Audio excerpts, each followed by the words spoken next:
what's in the gallery. Pretty crazy. I guess we can start at the left over here. Start describing what's going on. So this was one of the earlier ones. This is acrylic. So I played around with acrylic a little bit. This isn't like everything. There's a few little small ones that they're not in here, but that was just me learning a little bit and playing around. I wasn't thinking I was going to do much art, really. I was just playing. And it seemed like it was pretty good, so I was like, I'll just go a little better, a little more. And then, so this one was basically, I was thinking of Little Bay Islands, Newfoundland, where my son was born. It's kind of like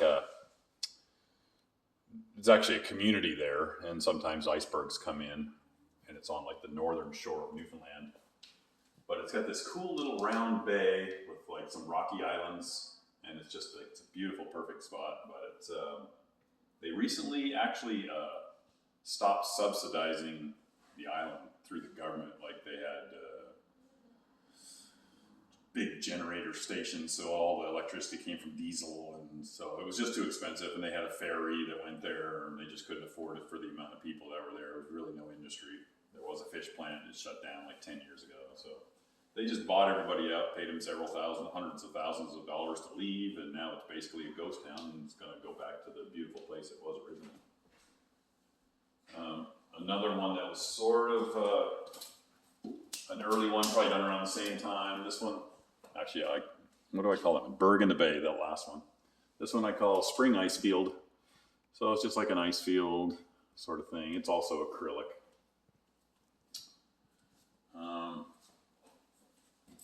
And now everything else here is oil. So it's all oil paintings, because oil is just better. I just enjoy oil. It has a great feel and look to it. But none of these are going to be in any order of when I've done them. I'm not going to worry about that right now. We'll just start at the left. So this one is called Midnight in Inuvik, and it's basically like Northern Lights, and very cool. And I ended up doing another much larger one, a little more depth to it and that sort of thing, and it's sold already to a friend of mine. And it's really long. It's like 8 by 36 or something. And it came out pretty nice. This one's called Red Roof. It's this is actual Mi'kmaq flag, one of the flags of the First Nations, the Mi'kmaq First Nation. And if you're not from Canada, you're probably not familiar with the whole thing with the residential schools, and they've been finding thousands of children's bodies in unmarked graves all across Canada. There's sort of systemic murder taking place in these mostly Catholic-run residential schools, where they basically were re-educating Indigenous youth, and occasionally probably just torturing them and killing them, whatever. But the flag is generally just a red and white flag with a moon and a star, and they have other meanings in the Mi'kmaq culture, which I won't go into right now. But this was basically just to represent the actual layout of a church building, and the red also signifying the blood that was spilled. It's still considered the Mi'kmaq flag. It doesn't, but it was, it's Europeanized, let's put it that way. This one I call Hilltop Menace. I was just playing around with a different oil style here at the bottom. I didn't know where I was going with it, but I thought the darkness of the tree is sort of the backlit thing. The fact that it was like up on a hill, it felt kind of like in Lord of the Rings with the ring wraiths looking from Hilltop or Weathertop. I can't remember. Yeah, Weathertop, I believe it's called. So it has that sort of evil character behind waiting for you. That's a bigger one that's a lot of people have really this one. I don't know specifically why. I think it's probably the gradients of the sky. Just because it's beautiful. Maybe because it's beautiful. I don't know. It's okay. I call this foxgloves after the fire. So the burnt out woods after a forest fire. And these would represent foxgloves and fireweed. They're sort of similar colors, and it's got a nice depth to the sky, which I like. And sort of the way the mountain range kind of pulls forward this direction, I kind of like. Here's an early oil I did, probably the second oil painting I did.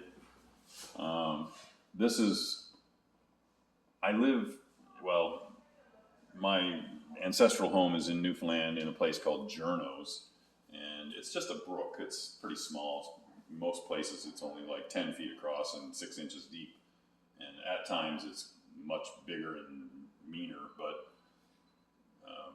way up at the beginning of where this brook starts, it's sort of just marshlands, and way off in the background is the tablelands of Newfoundland. And so that's kind of what it looks like.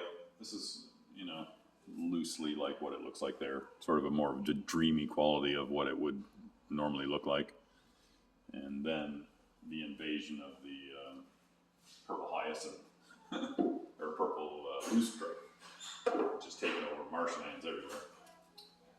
This one I call Sunrise Over Mudflats. I was picturing like a Mono Lake, California type thing. Many of you probably know that I also grew up in my teen years in California. And I love like the Sierra Nevada and foothills of California, where I kind of grew up from like 10 years old till 16. This is also from my memories of the foothills of California. This is Antelope Poppy Reserve. Bit of impressionism going on there. Kind of half impressionism, half realism. That's also impressionism.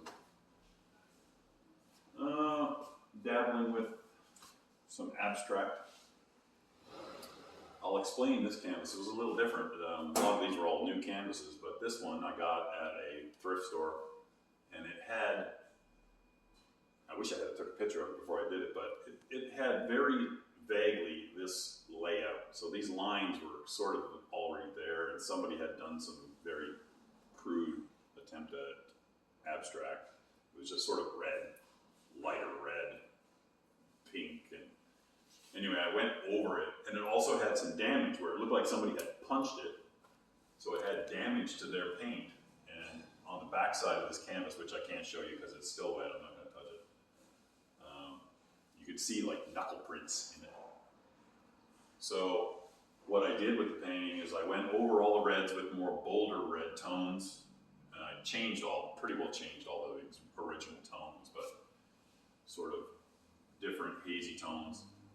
It started to get a vibe of like looking at windows, and then I decided to make sort of like cityscapes, vague cityscapes here and there. And then I started to think that it looked like, and I've been knocked out and I've been in fights before, and the feeling when you're kind of coming to and your optical nerves are still blinking for being hit in the head, and we've all banged our head and had bright flashes. So this is the bright flash after you received a blow to the head and you woke up in a city after being mugged, perhaps, that sort of thing. And you're kind of seeing the city through a haze and coming to. So literally that's what it's called. It's called Coming To. And there was another earlier, this was kind of playing around with abstract long before this one. And playing around with it, it started to grow into what appeared to be like stairs, looking down into a car park, and with fire all around, sort of like you're being engulfed by fire and you're trying to escape. So I called it Fire Escape. And these represented sort of like the fire crew or ambulances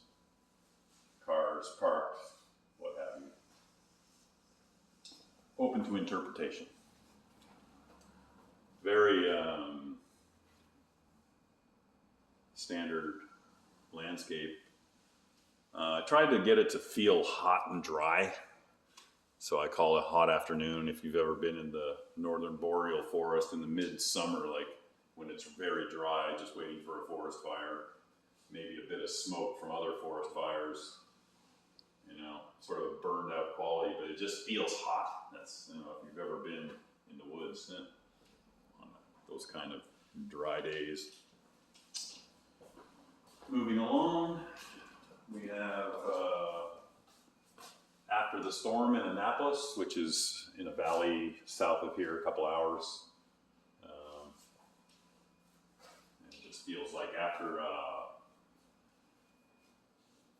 summer rain, when it, you know, it's cool, but you can see the storm pushing away. It's kind of leaving. Everything's kind of wet and cooled down and nice. This one is very significant to me. This is actually at Journo's, where I grew up. And it's like grasslands, and it's banks overlooking the sea with fireweed that tends to grow there. And this would be sort of the drier bits down towards the beach. And there's always this sort of waviness to the grass because the wind never stops. It's one of the most stable wind places in the world. This is also near there in Newfoundland. This is somewhere near Port-au-Port because there's quite a few places that look similar. There's like large rock banks that are 100 feet tall. Little houses on the edges of this cliff. Plenty of wildflowers in the summertime. This one was a little different as far as, this is a bit impressionistic. I wanted it to have a quality where the distance and the visual point brought you here, beyond the corner.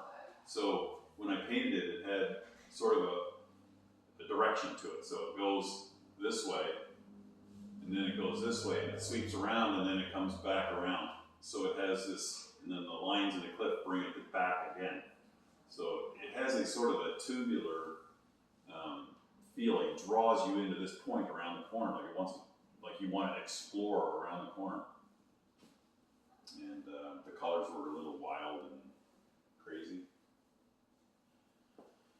A more traditional, sort of vintage-looking landscape, kind of like the old masters might have done. You know, a bit washed out, sort of lets your mind try to figure out, you know, what you're seeing is almost like an illusion, you know, off in the distance. You know, you're seeing trees or bushes, fields. And then up front is, you know, you're kind of looking down a little bit of a valley here, and then up on this hill overlooking is all the goldenrods growing, like midsummer, you know. So this is just called goldenrod because these are all goldenrods. This one I'm just playing with a little bit of ocean scene. Kind of early on when I was playing around with oils, I was just sort of learning what you could do with it, stacking up stuff and stacking up different colors to create depth. I didn't want it to be sort of a typical image with a ship, you know, a Baroque scene, that kind of typical thing. I didn't want the boat to be the focus. And it just felt like it was getting into trouble, so I called it Doomed. This guy's doomed. Another early thing where I was playing around with oil. I saw an image of the Cape Breton Highlands here in Nova Scotia, and I was trying to create that. It's sort of flat, and then it has these valleys that kind of roll into these sort of gorges, very similar looking to like Carolinas or whatever, up in the hills. The camera's not doing that one justice. No. Because the lighting's not good. What if you come from a different angle here, if you're over here? This one has an overlay of stand oil to give it a bit of gloss. So it's probably reflecting. Yeah, I just can't get a clear picture. Yeah, It probably should be in a different spot or have a more diffuse light on it. But I like the sky. And that's it. So that's my art so far. I'm going to keep on at it and hopefully get better. If you like something, you can buy it and I'll ship it to you. I assume you can see the prices. But yeah, I can ship it if you like. If you like something, if you can't read the price, I'll let you know the price. You can message me. Thanks for watching.